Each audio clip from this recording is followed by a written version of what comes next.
Well, the focus is on Europe. France is in the last leg of its preparations for the Summer Olympics that will kick off in July. And the capital city of Paris, which is at the heart of all the action, has undergone a major facelift. CNBC-TV18's Jescilia and Shireen Bhan report that sustainability and environment are at the center of this makeover.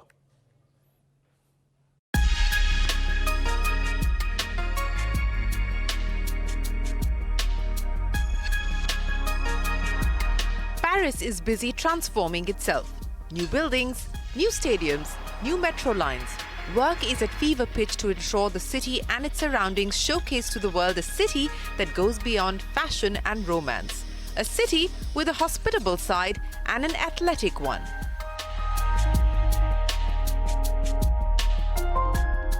We'll have 3 billion people watching the games, watching the Château de Versailles, marvelous chateau with the horse riding, watching the opening ceremony on the Seine or the Paralympic Games on the Place de la Concorde. So, all the world will see Paris, and not only the Eiffel Tower. So a lot of things can be done in the romantic city of Paris.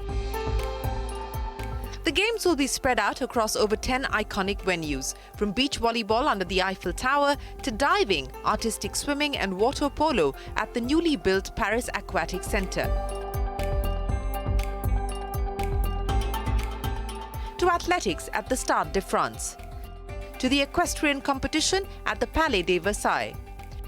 To sailing at the port of Marseille made immortal by Dumas in Count of Monte Cristo.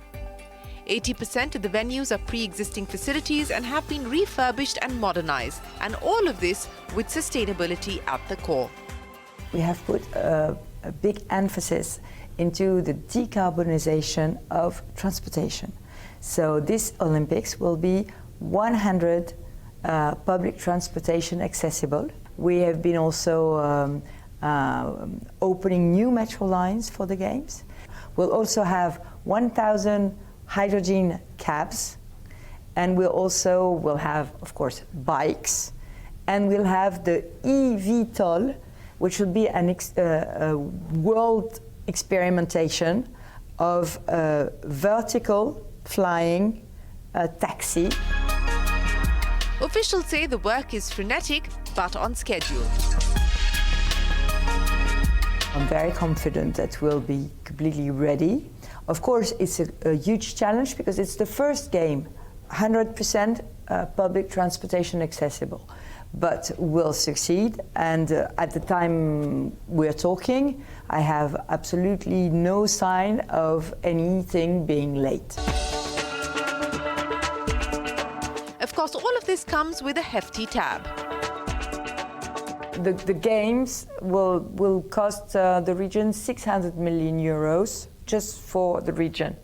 But there is also the International Organization Committee that is paying billions. The state is paying also a billion of euros. So it's 4 billion as a whole and 600 million paid by the region.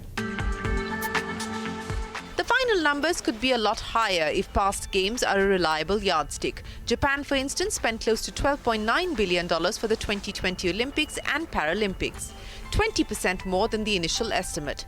But France believes these investments will bear fruit in the long run.